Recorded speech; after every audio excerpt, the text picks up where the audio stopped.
naszego kolejnego tygodnia zmagań w Ultralidze, a więc zobaczmy, Kasper, raz jeszcze podkręcone drafty z jednej i drugiej strony. Polski KOS na Kamil, Wondro na Jacksie. Mamy SEZON, mamy Afeliosa, mamy draft, ale z drugiej strony DEVILS.ONE, oni potrafią kończyć spotkania. No ale GOSKILLA właśnie na paczkach, więc widzimy, że może więcej tej aktywności będzie właśnie w tym momencie. Kospek będzie szukał na pewno jakiegoś wyłapania, będzie szukać dla siebie możliwości, ale wyłapany to będzie on i skoro on jest martwy, to nie wiem, czy GOSKILLA może tutaj podejść. Ale nadal mam takie wrażenie, że okej, dali się w punkcie duszowym, co jest super, bo zrobili to wcześniej, ale mam taki, powiedziałeś jedną rzecz, może o tym za chwilę, bo Wondro ostatecznie wdaje się w tą solówę i jednak ten ult Czogata na drugim Q ze strony polskiego koza nie da mu życia i Wondro zabójstwo na swoje konto. Trzeba, drużyna cała zgrupowana gdzieś tam stoi w krzaku i czekamy tak naprawdę z zegarem. Tutaj GOSKILLA, oni znowu muszą zgrupować się na środku, ale DEVILS.ONE inicjuje.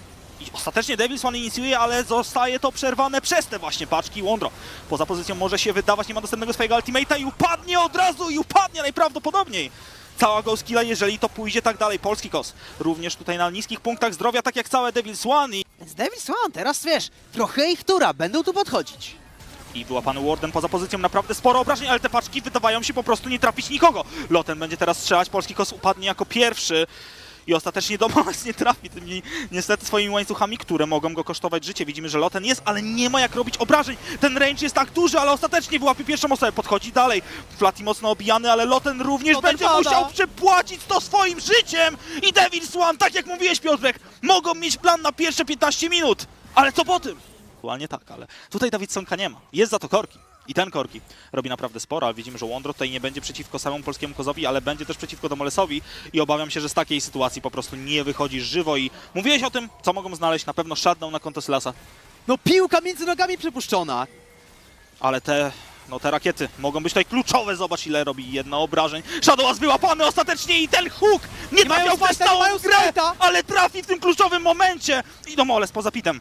Czekajcie na Wardena, muszą poczekać. Okej, jest poczekają. Wondro, jest również Warden i ostatecznie GOSKILLA mówi thanks for leash guys, but we are taking it home.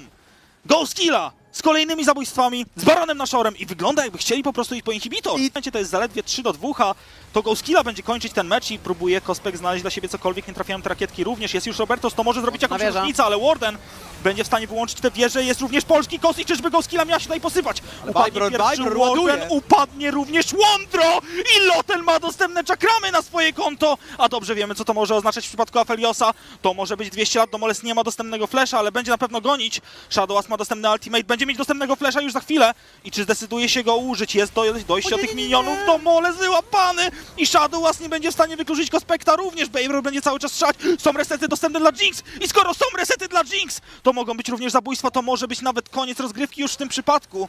Nie ma ani jednej osoby, która mogłaby pomóc w tym momencie GOSKILLI, jeżeli oni sami nie będą w stanie wykluczyć diabłów, a jak widzimy Loten będzie ostatnią nadzieją, która upadnie. I się oni mają Barona Nashora, oni mogą mieć zwycięstwo w swoich rękach. Shadowas będzie szukał engage'u, ale Kospek będzie osłaniać swojego Wardena. Te paczki będą trafione, ale nie do końca, a Loten dostaje dwie bombki i go po prostu nie ma. Nie ma również wieży, nie ma Nexusa, nie ma DEVILS.ONE na tej mapie, bo wczoraj mogliście zrobić perfekt gierkę, ale dzisiaj perfekcyjnie idziecie do łóżek. I DEVILS.ONE dobrze się zapowiadało, to mógł być nawet 2-0 tydzień, gdyby parę rzeczy poszło po ich myśli, ale finalnie GOSKILLA swoim doświadczeniem i swoim scalingiem okazuje się tutaj być lepsza. To kolejny triumf dla ekipy prowadzonej przez Pawła.pl, a także resztę jego sztabu. Hello, Baybro. Good to have you here. Hello. Tell me, how are you feeling right now after that win? You waited quite a bit to secure a win, but finally it happened versus DEVILS.ONE. Yeah, I mean, it feels good. We had some losses in last week and this week as well, so it's good to be back on track, right? So yeah, definitely a great feeling. Yeah, and tell me about the loss yesterday versus Forsaken. What happened during that game from your perspective?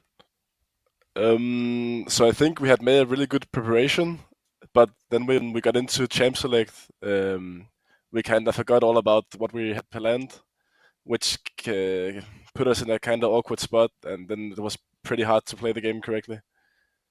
So, congratulations on the win. You are actually having an awesome season. You are proving how hard you can carry from bot lane using proper picks and proper positioning. But of course, why I admire your team, and you have a really solid performance during the seasons. You look like a playoff team. You are yet to have this breakout win, in my opinion. Maybe I'm being too honest, but win against Zero Tenacity, there was a natural steal there and a pentakill. You had win against Forsaken earlier in the season, but yesterday you lost. You lost against Agorok, you lost against Illuminar Gaming, you lost the rematch against Zero Tenacity. So how can you break the ceiling you are hitting all the time, in my opinion? You can't have this great breakout win, because this team, I believe, was meant to achieve EU Masters and achieve probably Ultraliga finals. What's the missing component to hit another level? Yeah, as you say, we have had some tough losses against Certainacity and Illumina and so on. So I think in the future we need to stick more to the plan that we prepared, and I think we will also do that from now on. Therefore, I'm also looking forward to play against Illumina next time, since since we probably will look better this time, as we are starting to get a better idea of how we work and how we should go into these matches. Yeah, so this draft started off with Corki, Volibear, and your Jinx. Like, is this a moment where you're like, okay, we got 3 picks, we want easy win? I think it's a pretty good start for us, to be honest. I was a bit surprised about the Aphelios, which kind of opened the free scaling for Jinx as well. I thought they would dive you guys more with the Aphelios. I don't know, that they would come up with something, you know, that engages on bot lane, and they would try to maybe dive you more. Yeah, I mean, I think since we had the Blitzcrank, we kind of denied their pressure a lot on bot lane, so it was kind of hard for them to make a really proactive play there. But yeah, as you say, when we saw Corki, Volibear, and Jinx, I think we had a pretty good start to our draft this game. Okay, tell me, Baber, a little bit about your champion pool. I'd like to know, how do you personally feel about current meta in League of Legends and available marksmans that GOSKILLA and you specifically are picking? Because we can see that you probably feel the most comfortable on Jinx, said win versus DEVILS.ONE right now and before during this season, and overall hyper carry type marksmans. But Xayah is also in your champion pool. Tell me, how do you rate maybe your playstyle, or how do you view your champion pool right now regarding those picks? I think, yeah, we can start with Jinx, of course. I think when I play Jinx, I'm super confident on her, of course, and I'm able to do a lot of damage in fights since I'm good at positioning myself correctly. Same counts for Twitch, and yeah, Xayah I think is a more tough pick. For example, yesterday when we picked it on second, I think that's a pretty tough position to go into a Xayah game. So yeah, the long range AD carry seems good, but also we're playing a lot of other stuff right now to be more volatile, to be more open into other AD carries moving forward, and hopefully going into playoffs, right? So yeah, I think we will see more ADs in the future. Okay, that's what I count on, and I wish you the best, of course, during the end of the regular season and the playoffs, so we could see a little more versatile, maybe, as you said, Baber and whole of GOSKILLA. Yeah. Gearing towards the end of the interview, as always, Baber, if you would like to shout out anyone, also in your native language, go ahead.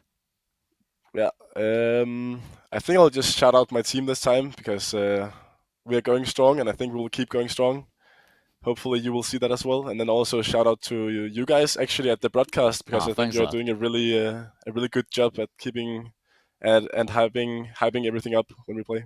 Thanks a lot, Baber, and shout out to you, shout out to our English broadcast right now. They're streaming also as well during this time. And see you soon, hopefully. Wish you the best during the next games. See ya. See you.